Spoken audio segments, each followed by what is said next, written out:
आओ मिलकर चलें, अपने आसपास बेटियों को सम्मान की भाव से देखें। बेटी बचाओ बेटी पढ़ाओ अभियान भारत सरकार ने लगातार चलाया हुआ है।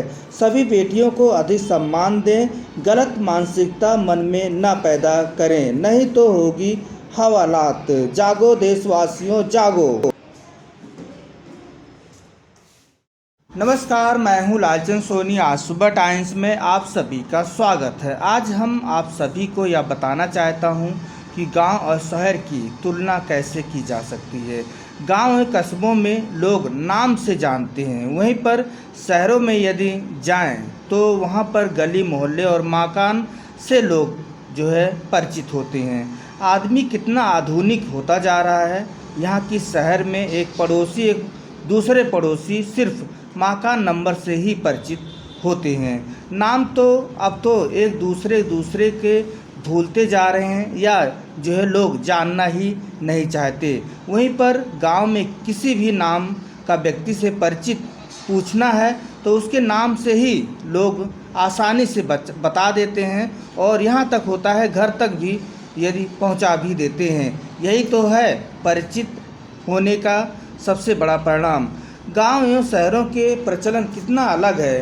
गांव की अपेक्षा शहर में अधिक सुख सुविधाएं से लैस है और शहर में विकास की बोलबाला अधिक है। लेकिन गांव में हमारी पहचान हमारे पूर्वजों और माता पिता से मिलती है, जबकि शहर में बिना मोहल्ले और मकान नंबर से आप वहां तक नहीं पहुंच सकते हैं और ना ही ढूंढ सकते हैं और किसी की परिचय नहीं आप सोच सकते हैं। गांव की तुलना आत्मक आपस में ही भाईचारों के साथ एक पहचान होती है। खास रिपोर्टिंग आप देखिए राजेश गुप्ता जी की खास बातचीत।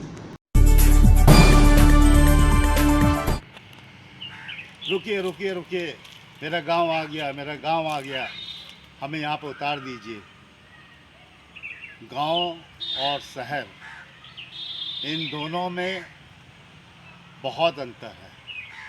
आप कहेंगे आजकल तो सारी सुविधाएं गांवों में और शहरों में हैं, फिर अंतर किस चीज़ का है?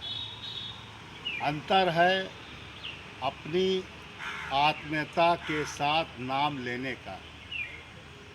आप जब भी बस से या किसी साधन से गांव में उतरते हैं या अंदर जाते हैं तो आपका परिचय, आपका पते का लोकेशन, आपके माता पिता, आपके बाबा दादा दादी, ताई ताऊ के नाम से या उनके बनवाए गए कोई तालाब, मंदिर, कोई ऐसी मठिया जो भगवान के प्रति समर्पित है, उस नाम से आप लोगों को गांव में जाना जाता है।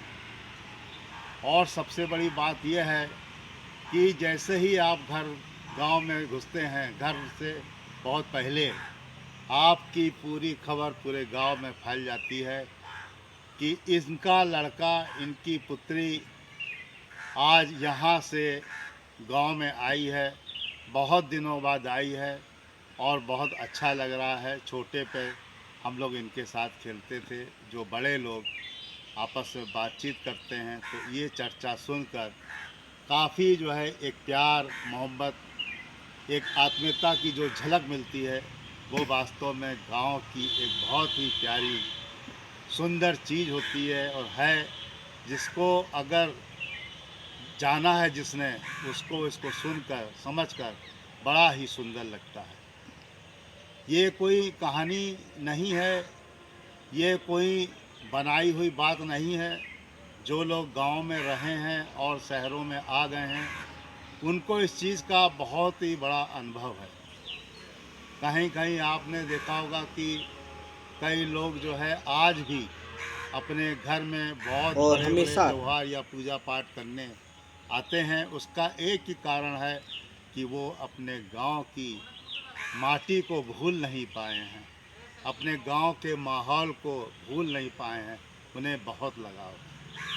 और शहर में आपको ऊंची ऊंची इमारतें, ऊंची ऊंची बिल्डिंगें, और शहर में आपको ऊंची ऊंची इमारतें, ऊंची ऊंची बिल्डिंगें, फ्लैट्स दिखाई देंगे। अगर आपने किसी से पूछा भी कि भैया ये नंबर किधर है, भैया हमें मालूम नहीं, हम जल्दी में आगे पूछ लीजिए। आगे से पूछा, भैया ये तो नंबर जो है इधर ही आसपास बताया था, इस मंदिर के पास, इस स्कूल के पास, हम तो वहीं खड़े हैं। इनका नाम जानते हैं, इनका मकान नंबर जानते हैं? बोले हम नहीं जानते, नए हैं। हमको पूरा नाम, मकान नंबर और उनका मोबाइल नंबर बताइए। अगर मोबाइल नंबर है तो मोबाइल नंबर से बात कर लीजिए, आपको लोकेशन पता लग जाएगी कि वो कहाँ रहते हैं, क्या रहते हैं। मतलब वो आत्मीयता से पूरी बात का उत्तर नहीं मिलता है, और यही जो आत्मीयता है गांव में बहुत अच्छे से मिलती है। शहर और गांव में इसीलिए बहुत फ़र्क है प्रेम का, व्यवहार का। और इसीलिए ये प्रेम और व्यवहार अगर शहर में झलक जाए, शहर में एक दूसरे के प्रति उत्पन्न हो जाए, तो वास्तव में ये देश का विकास और तेज़ी से हो, इस देश की गति और तेज़ी से बढ़े, और हम सब शहर के लोगों को आसपास के साथ साथ अपने नज़दीकी लोगों का भी पता नहीं रहता कि हमारे आसपास कौन रहता, कौन नहीं रहता। दूर की तो बात छोड़ दीजिए। तो हमें बाहर निकलकर सामाजिक दायरा अपना बढ़ाना चाहिए, और कहाँ पे कौन रहता है, क्या उसका पेशा है, क्या उसकी एक्सपर्टनाइजेशन है, क्या उसकी अपनी खासियत है, ये सब पता रहने से समाज में एक घुलने मिलने का जो मौका है वो जो है हम छोड़ देते हैं। उसका वास्तव में उपयोग करना चाहिए, और इमरजेंसी के समय, आपातकालीन के समय इसकी बहुत बड़ी ज़रूरत पड़ती है। और ये तभी संभव है जब हम लोग बाहर किसी दिन भी मिलकर आपस में बातचीत करें, एक दूसरे से संबंध बनाने की बात करें, आपस में दिनचर्या की बात करें, और अपने देश और राज्य की बात करें, तो हम लोग घुल मिल के रहने में बड़े ही अच्छे ढंग से अपना समय व्यतीत कर पाएंगे, और साथ ही साथ इस देश की उन्नति में भी अपना हाथ बटा पाएंगे। और जो हमारी सामाजिक वहाँ की जो समस्याएं हैं, जो आसपास की समस्याएं हैं, उनका निदान भी हम संबंधित विभागों को उन अपने सब बातों के माध्यम से भेज सकेंगे। तो ये सब चीज़ें एक उन्नति को आगे बढ़ाने के लिए आती हैं, बशर्ते कि हम लोग थोड़ा समय निकाल कर इस कार्य में लगें, और ख़ास तौर पे छुट्टी के दिन अगर समय मिल जाए तो अति सुंदर रहेगा। और इससे हमारे देश का, हमारे सामाजिक व्यवहार का, हमारे सामाजिक उठने बैठने का। नमस्कार दोस्तों, मेरे चैनल को सब्सक्राइब, लाइक करें और आइकॉन को ज़रूर दबाएं ताकि आने वाले वीडियो को आपको नोटिफिकेशन मिल जाए। धन्यवाद।